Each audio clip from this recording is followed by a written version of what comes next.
EMS TV के सभी दर्शकों को सनत जैन का सादर नमस्कार।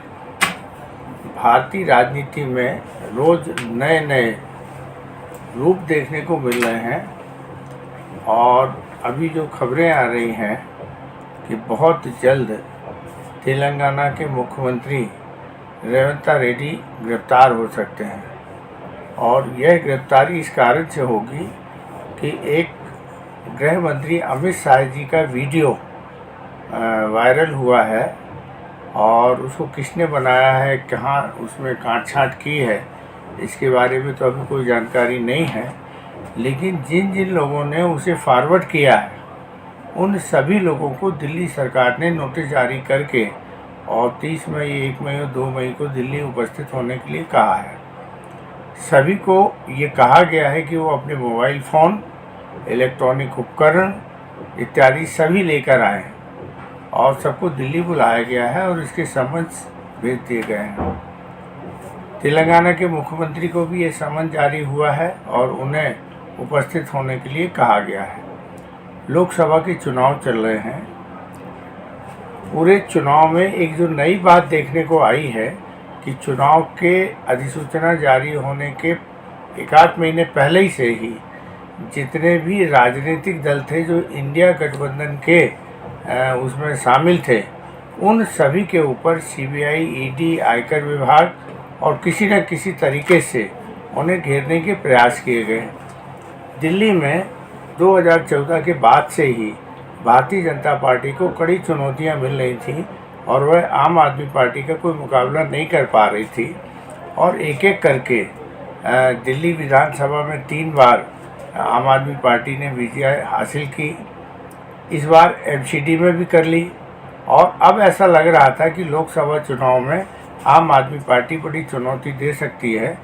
तो दिल्ली के 2 मंत्री पहले से ही जेल में हैं, जिनमें एक सत्येंद्र जैन है, दूसरे मनीष सिसोदिया हैं। ये बड़े अच्छे मंत्री के रूप में इन्होंने पहचान बनाई थी चिकित्सा के और शिक्षा के क्षेत्र में। ये दोनों पहले ही बंद थे और अब अरविंद केजरीवाल भी पिछले कई महीने मतलब 1 महीने से ज़्यादा हो गए, वो भी जेल में बंद है।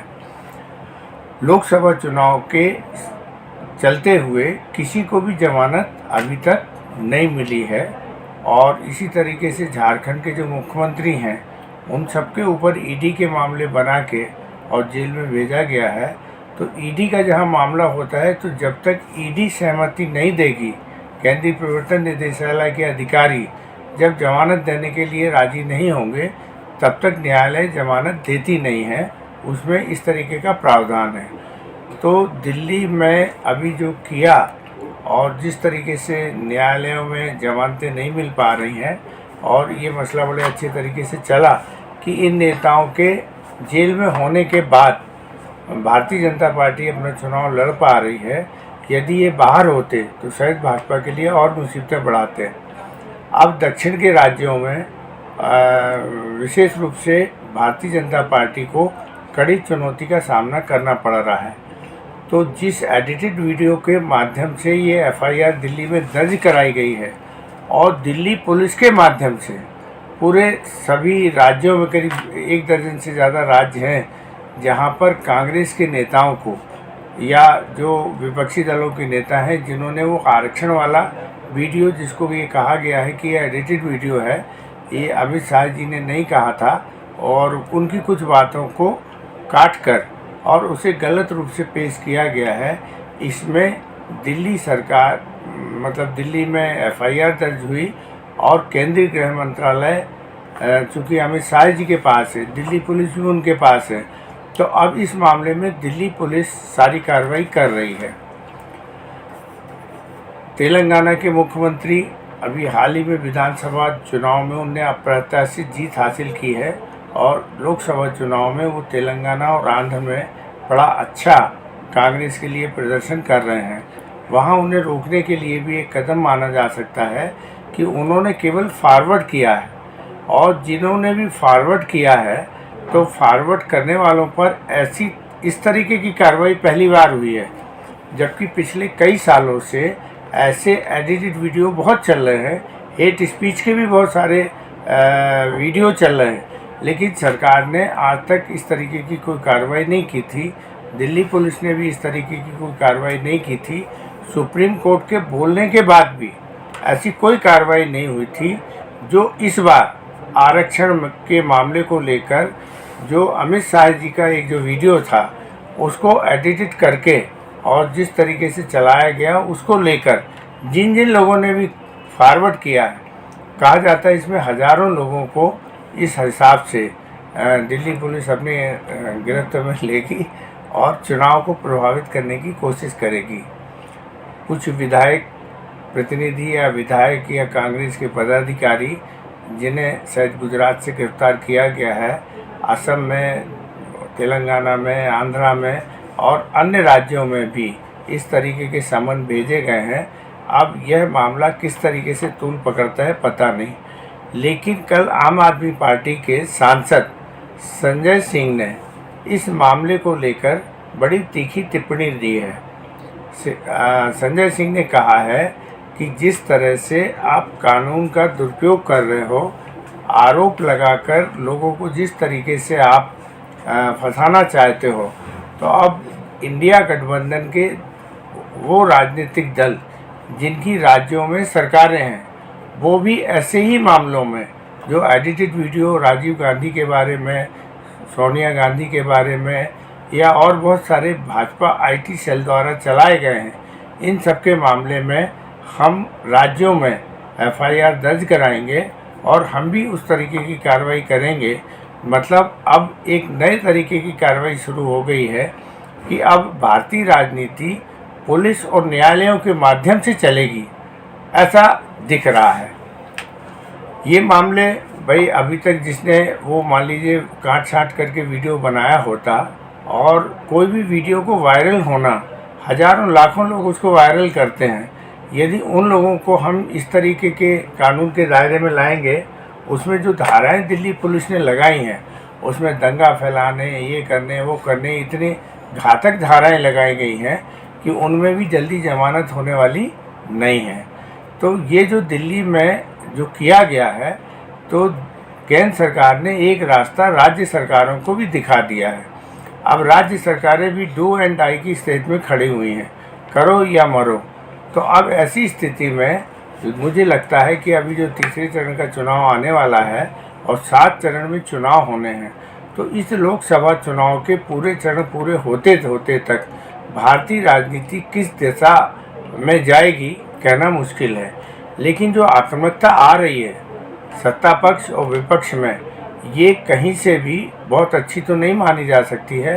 भारतीय राजनीति में जो भी अभी तक के मतलब रिकॉर्ड थे वो सब टूट गए हैं और अब केवल एक ही नीति हो रही है सभी की। जिस नीति से हम चुनाव जीत सकते हैं, वो चुनाव जीतने के लिए हम वही नीति अपने आप बना लेंगे। अब हमें ना तो आदर्श आचार संहिता की ज़रूरत है, ना भारतीय संविधान की ज़रूरत है, ना हमें भारतीय आईपीसी की ज़रूरत है। जिसको जो लग रहा है और जो सत्ता में है वो कर रहा है।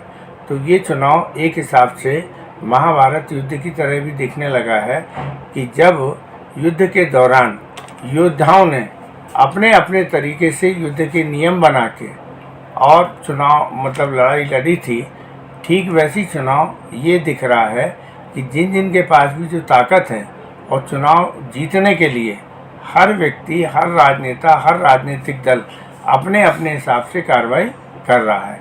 इसी बीच एक और बड़ी खबर आई कि कर्नाटक में जो पूर्व प्रधानमंत्री एच.डी. देवेगौड़ा थे, उनके पोते के हजारों महिलाओं के साथ यौन शोषण के वीडियो वायरल हुए हैं और वो सीडी के माध्यम से भी हुए हैं। उसमें जब ये मामला तूल पकड़ा, रिपोर्ट हुई, 3-4 महिलाओं ने इसकी रिपोर्ट भी दर्ज करा दी है। कर्नाटक सरकार ने एसआईटी दर्ज कर दी है और ये बताया जा रहा है कि उनका पोता भारत छोड़ के जर्मनी या फ्रांस भाग गया है। भागा नहीं भागा, कहाँ है कहाँ नहीं, अभी तो इसके बारे में जानकारी नहीं है, लेकिन वो फरार हैं, सार्वजनिक रूप से सामने नहीं आए हैं। तो ये जो एक मुद्दा है महिलाओं को लेकर, कुछ दिन पहले ही संदेश खाली पश्चिम बंगाल में जिस तरह से भाजपा ने इसको एक बहुत बड़ा रूप बनाया था। तो कर्नाटक का मुद्दा भी इतना बड़ा हो गया है कि अब इस मामले में महिलाओं को लेकर भारतीय जनता पार्टी किस तरीके से अपनी सोच बनाती है, इसको भी विपक्षी दल कहीं ना कहीं अपने फेवर में उठाने का प्रयास करेंगे। तो जैसे जैसे चुनाव आगे बढ़ रहा है, लोकसभा का चुनाव, वैसे वैसे ही चाहे सत्ता पक्ष हो चाहे विपक्ष हो, रोज़ अपने अपने तर्कस से नए नए तीर निकाल के एक दूसरे को चुनौती दे रहे हैं। अब इसमें जीत किसकी होगी, भगवान मालिक है। भारतीय जनता पार्टी ने 400 पार का नारा दिया था। वहीं राहुल गांधी कह रहे हैं कि अब दूसरे चरण का जो मतदान हुआ है उसके बाद भारतीय जनता पार्टी 150 सीटों पर ठहर जाएगी। वहीं राजस्थान में जिस तरीके से प्रधानमंत्री नरेंद्र मोदी ने दौरे किए हैं और राजस्थान की पूर्व मुख्यमंत्री वसुंधरा राजे सिंधिया ने चुनाव से अपनी दूरी बनाए रखी, राजपूत नाराज थे, तो ये कहा जा रहा है कि मोदी के नाम पर पूरा छत्तीसगढ़ का राजस्थान का चुनाव लड़ा गया और उन्होंने इतनी सभाएं की, इतनी मेहनत की, इसके बाद भी 25 में से शायद 1 दर्जन सीट भारतीय जनता पार्टी राजस्थान में लूज कर रही है। एक फौलादी सट्टा बाजार है, उसको बड़ा वो है, तो वो इस तरीके से उसने सट्टा लगाने का भी काम शुरू हो गया है, क्योंकि राजस्थान की सभी 25 सीटों में मतदान हो चुका है। तो भारतीय राजनीति किस दशा और दिशा में जा रही है, यह सभी को आश्चर्यचकित कर रही है, और कब कौन से परिणाम कहाँ मिलेंगे ये कहना आज की तारीख में मुश्किल है। लेकिन सत्ता पक्ष को विश्वास है और वो पूरी शिद्दत के साथ लगी हुई है कि तीसरी बार भी वह अपनी सरकार बनाएंगे। वहीं सोशल मीडिया में यह बड़ी तेज़ी के साथ होने लगा है कि ये सरकार जो अभी मोदी सरकार है, ये इसको स्पष्ट बहुमत मिलने की स्थिति भी नहीं है। तो इस कारण से चुनाव दिनों दिन और कड़ा होता जा रहा है और डू एंड डाई की स्थिति सत्ता पक्ष और विपक्ष के लिए, दोनों के लिए बन गई है। तो अब इस डू एंड डाई में कौन जीतेगा कौन हारेगा ये तो 4 जून के बाद ही पता लगेगा। लेकिन चुनाव को लेकर आम मतदाता में कोई रुचि नहीं है। मतदान का परसेंटेज हर क्रम में घटता चला जा रहा है और नेताओं में भी कोई बहुत ज़्यादा रुचि नहीं है। भारतीय जनता पार्टी भी इस बार चुनाव में पैसे खर्च नहीं कर रही है, तो वो उनके कार्यकर्ताओं का भी वैसा मोबिलाइजेशन नहीं हो रहा जो पहले होता था। विपक्षी दलों के पास पैसे ही नहीं हैं, तो ऐसा नीरस चुनाव पहली बार मतदाताओं के लिए भी है और राजनीतिक दलों के कार्यकर्ताओं के लिए भी है कि जहां बड़े बड़े नेता तो जाके अपने रैली कर रहे हैं, जनसभाएं कर रहे हैं, लेकिन स्थानीय स्तर पर एक मायूसी का वातावरण बना हुआ है। तो ये लोगों को आश्चर्य में डाल रहा है। ऐसा नीरस चुनाव शायद इस पीढ़ी ने तो कभी नहीं देखा जैसा वो देख रही है। और युवा भी और महिलाएं भी, जो जिनके बारे में ये आशा की जाती थी कि ये इस लोकसभा चुनाव में बढ़ चढ़ कर वोट करेंगे, लेकिन उनमें भी कोई उत्साह या मतदान को लेकर रुचि नहीं है। बहरहाल जो होगा वो अच्छा ही होगा, होई वही जो राम रचि राखा। धन्यवाद।